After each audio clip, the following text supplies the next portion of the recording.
तो आज Gauss theorem का लेक्चर 7 हम लोग इंग्लिश मीडियम स्टूडेंट के लिए पढ़ेंगे और इस लेक्चर में भी हम लोग 2 टॉपिक डील करेंगे। एक टॉपिक तो ये होगा कि हॉलो स्फीयर के कारण इलेक्ट्रिक पोटेंशियल कितना होगा, और दूसरा टॉपिक जो है वो ये होगा कि गॉस थ्योरम को यूज करके आप कूलम्ब्स लॉ लाइए। गॉस थ्योरम को यूज करके आप कूलम्ब्स लॉ लाइए। यही 2 टॉपिक आज के लेक्चर में हम लोग डील करेंगे। तो जो अभी टॉपिक डील करने जा रहे हैं उसका नाम है इलेक्ट्रिक पोटेंशियल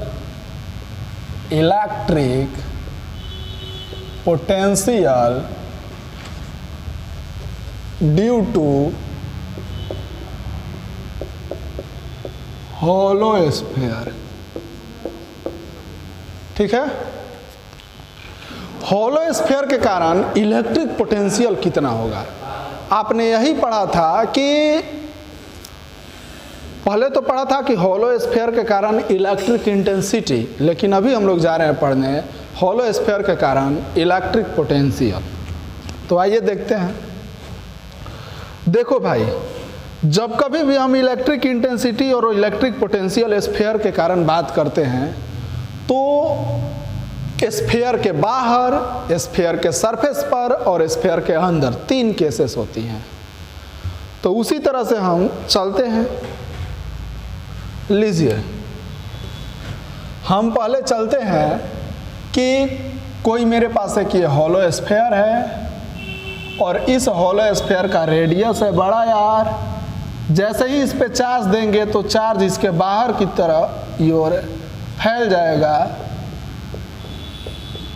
और कहा जा रहा है कि इस हॉलो स्फीयर के सेंटर से आप छोटा यार डिस्टेंस पॉइंट P पर इलेक्ट्रिक पोटेंशियल बताइए। इलेक्ट्रिक पोटेंशियल, इंटेंसिटी नहीं। तो चलो हम लोग निकालने चलते हैं इलेक्ट्रिक पोटेंशियल कितना होगा। आपको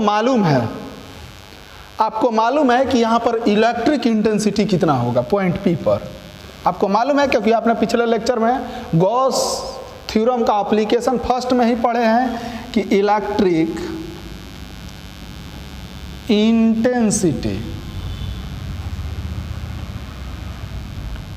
एट पॉइंट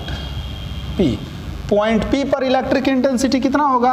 तो पॉइंट P पर जो इलेक्ट्रिक इंटेंसिटी होगा वो कितना होगा जी, 1/4 pi epsilon naught Q divided by R²।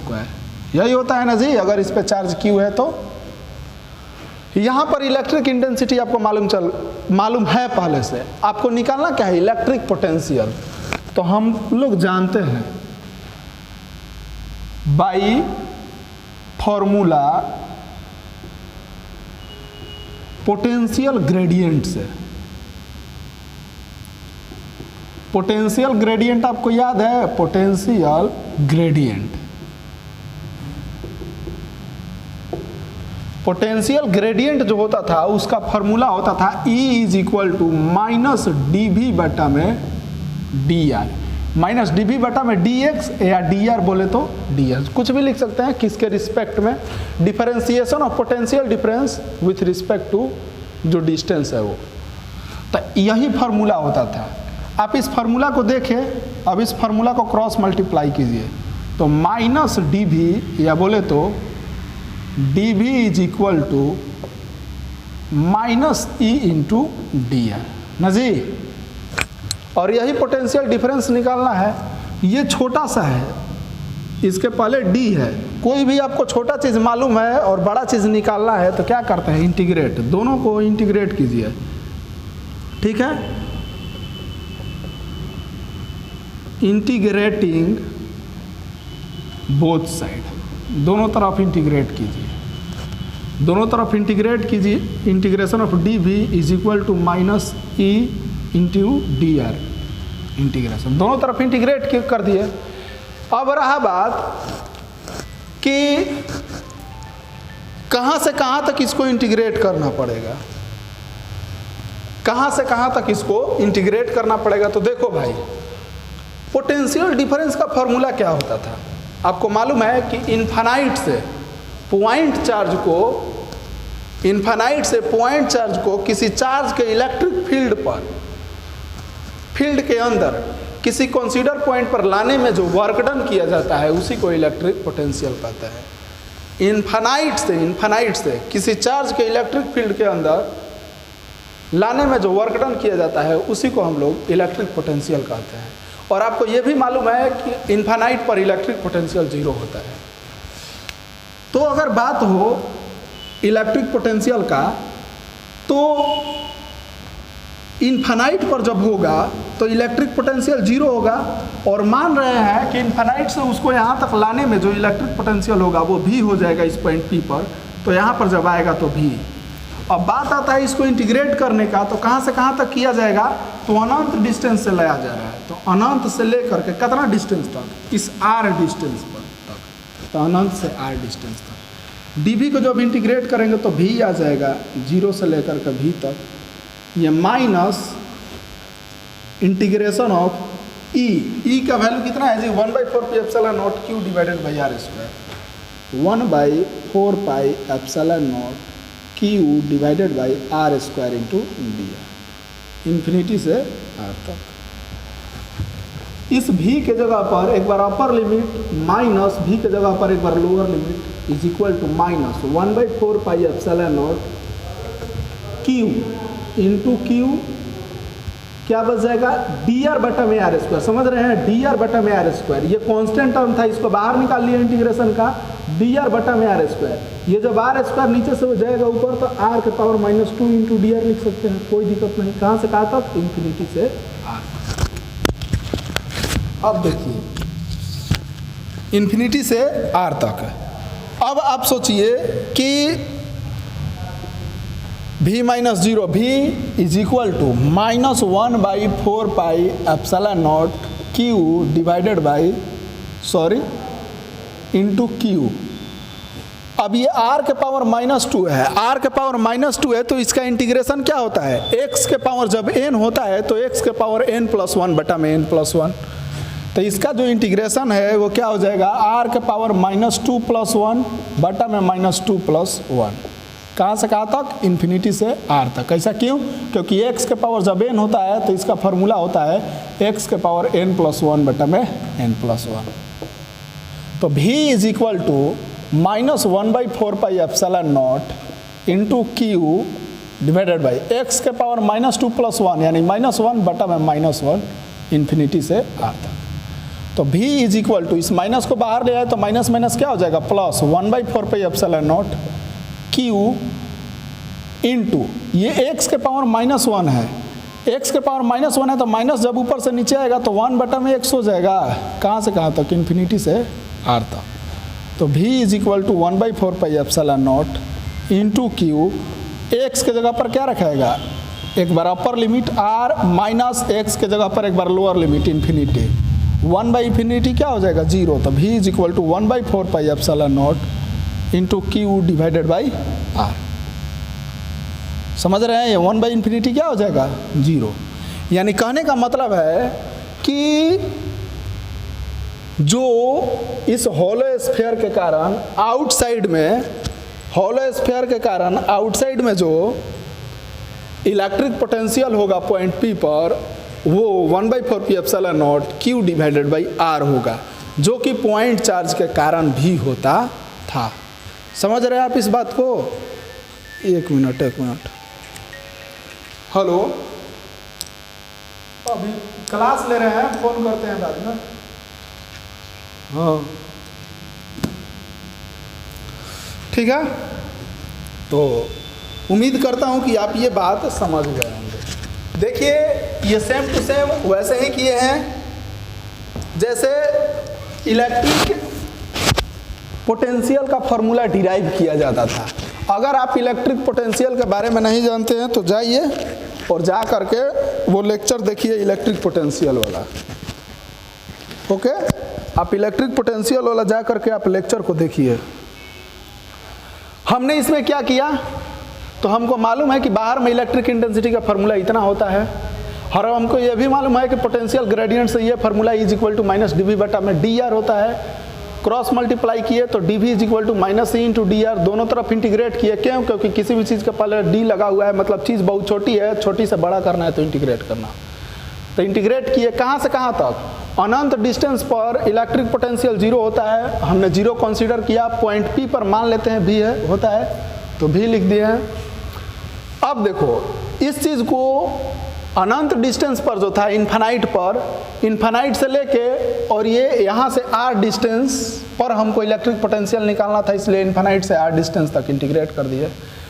इस डीवी का इंटीग्रेशन भी lower limit zero upper limit V is equal to minus C के जगह पर 1/4 P epsilon naught Q divided by R square into D R. Constant term को बाहर निकाल लिए, ये नीचे में डी आर बटा में आर स्क्वायर, आर नीचे से जब इस चीज़ को ऊपर लिखेंगे तो आर का power -2 into D R infinity से आर तक। V is equal to -1/4 P epsilon naught को क्यू इंटू एक्स का पावर -2 + 1 बटा में -2 + 1। क्यों? क्योंकि एक्स का पावर n जब रहता है तो उसका फार्मूला एक्स का पावर n + 1 बटा में n + 1 होता है। और इस चीज़ को इंटीग्रेट किए तो V is equal to 1/4 P epsilon naught Q बटा में आर आ गया। यहाँ से आपको ये समझ में आया कि जो भाई हॉलो स्फीयर होता है, उस हॉलो स्फीयर के कारण बाहर में जो इलेक्ट्रिक पोटेंशियल होती है वो 1/4 P epsilon naught Q divided by R होता है ना जी। यही बात आपको समझ में आया।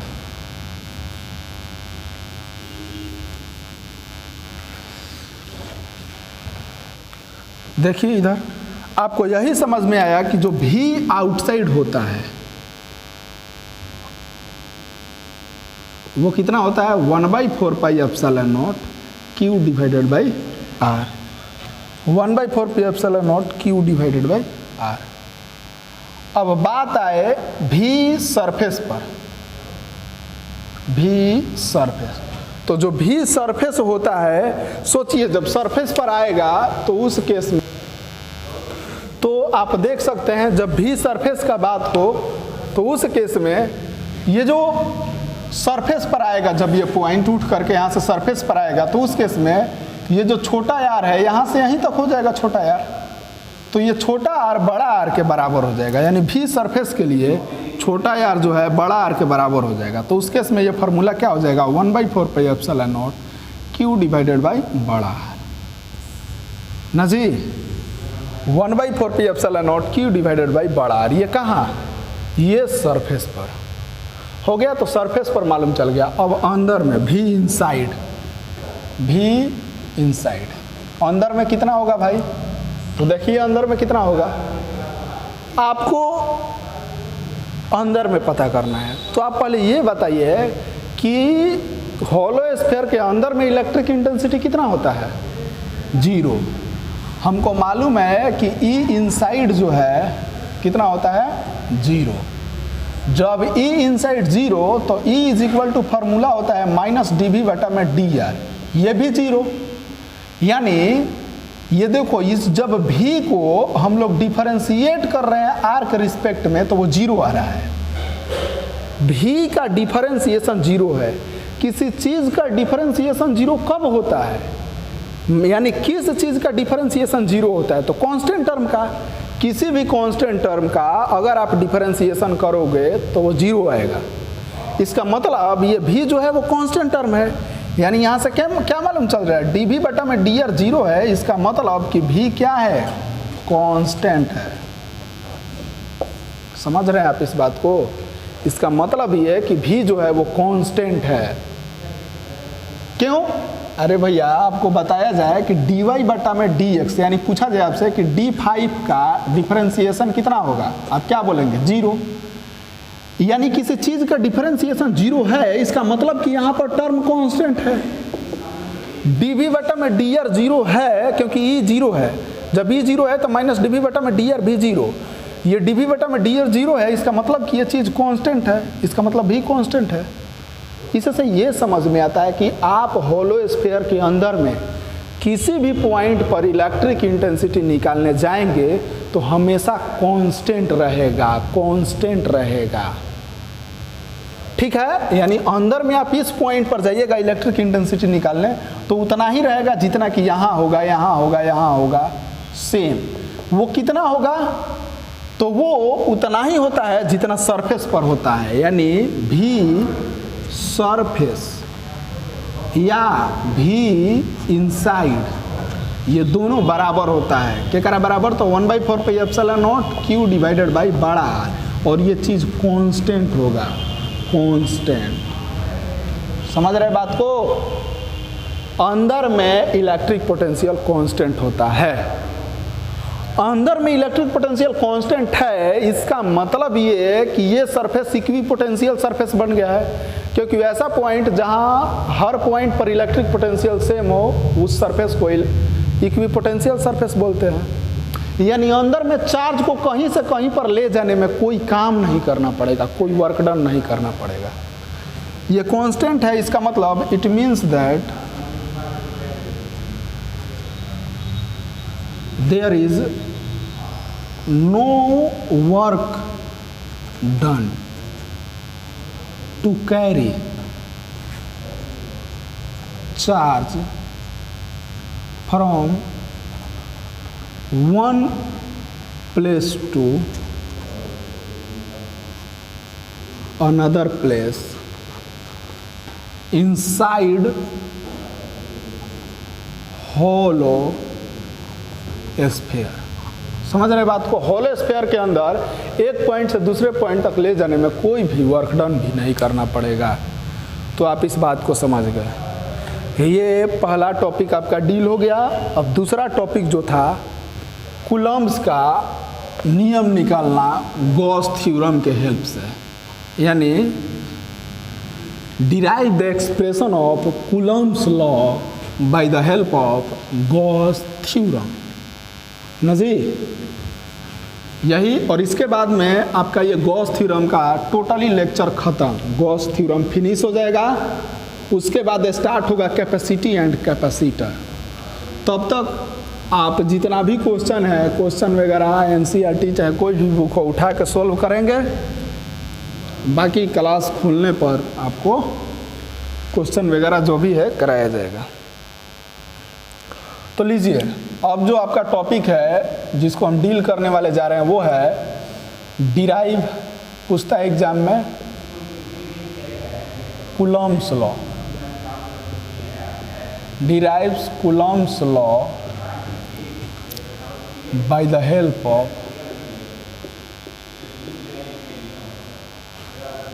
गॉसेस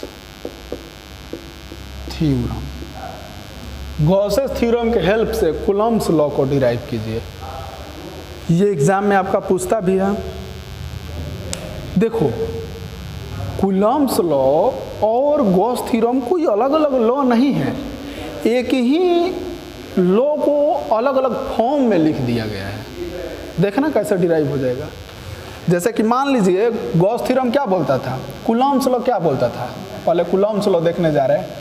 अगर मान लीजिए यहाँ पर कोई चार्ज है बड़ा वाला क्यू, अगर यहाँ पर कोई चार्ज है छोटा वाला क्यू, और दोनों के बीच कुछ डिस्टेंस है, दोनों पॉजिटिव ही हैं, कुछ डिस्टेंस है r, तो इन दोनों के बीच में फोर्स लगेगा। उसी फोर्स को कूलम्ब फोर्स कहते हैं। वो फोर्स कितना लगेगा, F = 1/4 pi epsilon naught Q into छोटा q बटा में r² ना जी। अगर Q1 Q2 लिखते तो Q1 Q2 बटा में r²। हम Q1 Q2 इसलिए नहीं लिख रहे हैं क्योंकि जनरल फार्मूला नहीं आ पाएगा, बड़ा Q छोटा Q लिख रहे हैं। हो गया, यही फार्मूला हमको डिराइव करना है। गॉस थ्योरम क्या भाई बोलता था, तो गॉस थ्योरम बोलता था कि कोई क्लोज्ड बॉडी है और इस क्लोज्ड बॉडी के अंदर चार्ज है प्लस कुछ भी Q, तो इस बंद बॉडी से जो फ्लक्स निकलेगा वो फ्लक्स जो होता है वो बराबर होता है 1/ε0 इंटू Q के। यही चीज़ इस फार्मूला को यूज करके हमको ये फार्मूला निकालना है। इस फार्मूले को यूज करके हमें ये फार्मूला निकालना है। गॉस थ्योरम को यूज करके हमें कूलम्ब्स लॉ को लाना है। तो चलिए लाते हैं।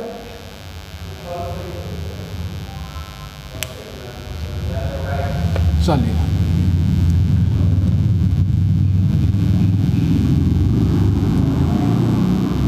लो हम मान रहे हैं कि मेरे पास यहाँ पर प्लस क्यू चार्ज है, ठीक है, और ये प्लस क्यू चार्ज है। इस प्लस क्यू चार्ज के कारण चारों ओर इलेक्ट्रिक फील्ड जनरेट होगा, ठीक है। और हमसे पूछा जा रहा है कि बताइए इस पॉइंट पर, ये जो पॉइंट है पॉइंट पी, यहाँ पर इलेक्ट्रिक इंटेंसिटी कितना होगा। हम मान रहे हैं कि मेरे पास कोई प्लस क्यू चार्ज है और उसके कारण पॉइंट पी पर पहले हम इलेक्ट्रिक इंटेंसिटी ज्ञात करते हैं। इलेक्ट्रिक इंटेंसिटी हम लोग फाइंड आउट करने चलते हैं। तो सोचिए, इलेक्ट्रिक इंटेंसिटी फाइंड आउट हम लोग गॉस थ्योरम के यूज करके कर सकते हैं इजीली।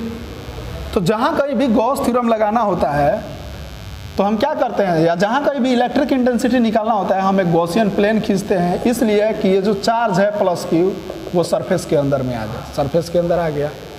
अब हम आराम से यहाँ पर बता सकते हैं कि इलेक्ट्रिक इंटेंसिटी कितना होगा। चलते हैं गॉस थ्योरम लगाते हैं।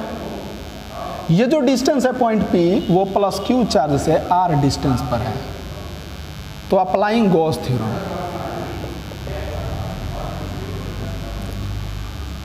Applying Gauss theorem.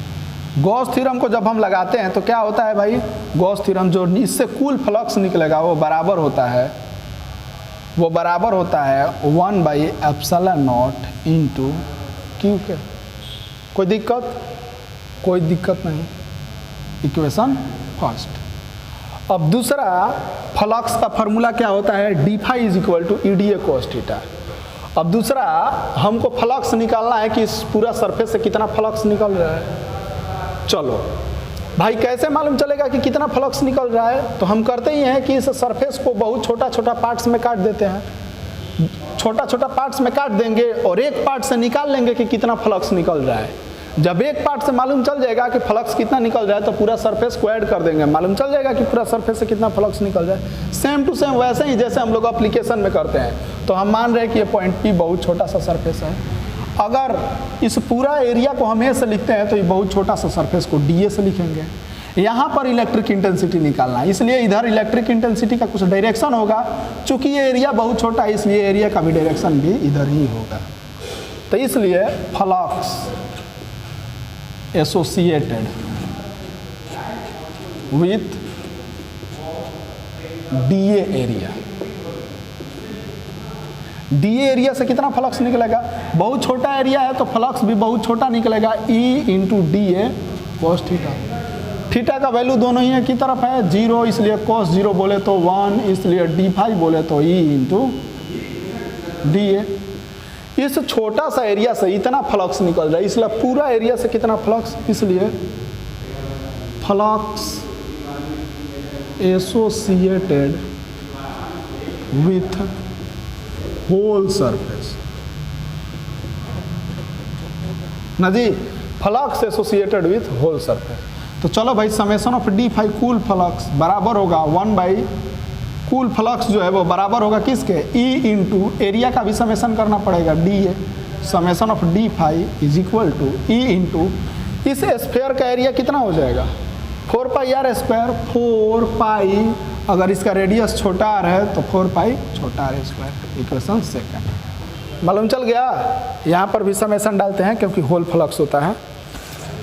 तो इक्वेशन फर्स्ट और इक्वेशन सेकंड आ गया। From equation first and second, first और सेकंड से देखिए LHS बराबर है तो RHS भी बराबर होगा। E इंटू 4πr² बराबर होगा 1/ε0 into Q.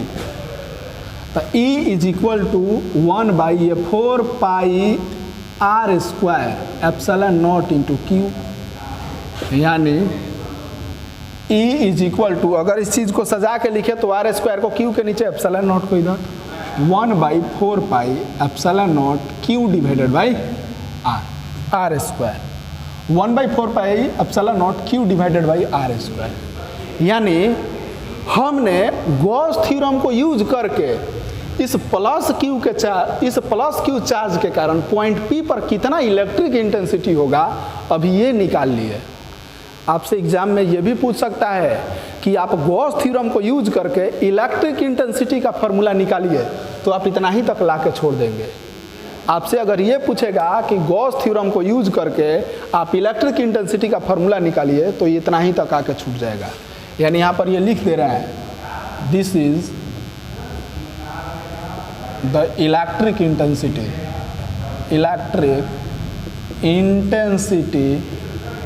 by using Gauss theorem. Gauss theorem को यूज करके इलेक्ट्रिक इंटेंसिटी निकालिए, लेकिन हमें क्या है यूज निकालना है, कूलम्ब्स लॉ। इसलिए नाउ देखो, अब आपको मालूम है इस पॉइंट P पर इलेक्ट्रिक इंटेंसिटी कितना है, आपको मालूम है। अगर हम इस इलेक्ट्रिक फील्ड के अंदर यहाँ पर कोई चार्ज रखेंगे तो उस पर फोर्स लगेगा। इलेक्ट्रिक फील्ड के अंदर जब कोई चार्ज रखते हैं तो उस पर फोर्स लगता है। जैसे मान लीजिए कोई यहाँ पर इलेक्ट्रिक फील्ड है जिसका स्ट्रेंथ है E, और इस इलेक्ट्रिक फील्ड के अंदर अगर हम कोई चार्ज रखते हैं Q, तो इस Q चार्ज पर फोर्स लगता है। कितना है? F बराबर Q इंटू E। आपको मालूम होना चाहिए इतना फोर्स लगता है। नहीं आपको मालूम है तो जाकर लेक्चर देखिए पीछे का, ठीक है। F बराबर Q इंटू E फोर्स लगता है। वैसा ही आप सोचिए कि इस प्लस Q के कारण इस चारों ओर इलेक्ट्रिक फील्ड बना है। अगर इस पॉइंट P पर हम कोई चार्ज रखते हैं, मान लीजिए प्लस Q चार्ज हम रखते हैं, तो ये प्लस Q चार्ज पर फोर्स लगेगा ना जी। Electric force acting on charge Q, इस Q चार्ज पर इलेक्ट्रिक फोर्स लगेगा। F इज इक्वल टू कितना लगेगा? Q इंटू E, इतना फोर्स लगेगा। तो इसलिए F is equal to Q, E के जगह पर क्या है आपको मालूम है कि 1/4 पाई एप्सिलॉन नॉट। ये बड़ा Q था, ये बड़ा Q। आप एक थोड़ा सा यहाँ पर समझिए बात को। यहाँ पर जो है Q बड़ा Q था, हमने छोटा Q लिख दिया है क्योंकि आदत था हमेशा छोटा Q लिखने का। ये बड़ा Q है, ये बड़ा Q है, ठीक है। तो Q is equal to 1/4 pi epsilon naught Q बटा में r²। आप इस चीज़ को सजा के लिख सकते हैं कि F is equal to 1/4 pi epsilon naught Q into Q बटा में r²। इसी को तो बोलते हैं कूलम्ब फोर्स, इसी को ना कूलम्ब्स लॉ बोलते हैं जी। यहाँ पर Q1 होता था, यहाँ पर Q2 होता था, लेकिन चीज़ों को आसान रखने के लिए हमने क्या किया, एक को प्लस Q मान लिया, एक को छोटा Q मान लिया। बड़ा Q और छोटा Q। आप चाहते तो इसको Q1 एक को Q2 भी मान सकते थे, तो यहाँ पर Q1 Q2 आता। तो ये कूलम्ब्स लॉ आ गया। यानी this is the Coulomb's law by using Gauss theorem. तो गॉस थ्योरम को यूज करके हमने कूलम्ब्स लॉ को डिराइव कर लिया। कोई दिक्कत? समझे आप? क्या क्या समझे थोड़ा सा इस चीज़ को देख लीजिए। हमने यही देखा कि हॉलो स्फीयर के कारण बाहर में electric potential 1/4 pi epsilon naught Q divided by r² होता है। सरफेस पर 1/4 pi epsilon naught Q divided by बड़ा r² होता है। अंदर में कहीं पर भी इलेक्ट्रिक पोटेंशियल कांस्टेंट होता है, क्यों? क्योंकि इलेक्ट्रिक इंटेंसिटी 0 होता है। ओके। और इसके बाद में हमने गॉस थ्योरम को यूज करके कूलम्ब्स लॉ को फार्मूला डिराइव कर लिया। यहाँ पर आपका गॉस थ्योरम का टोटली लेक्चर एंड होता है। बाकी हम लोग नेक्स्ट क्लास में कैपेसिटी एंड कैपेसिटर स्टार्ट करेंगे। Thank you.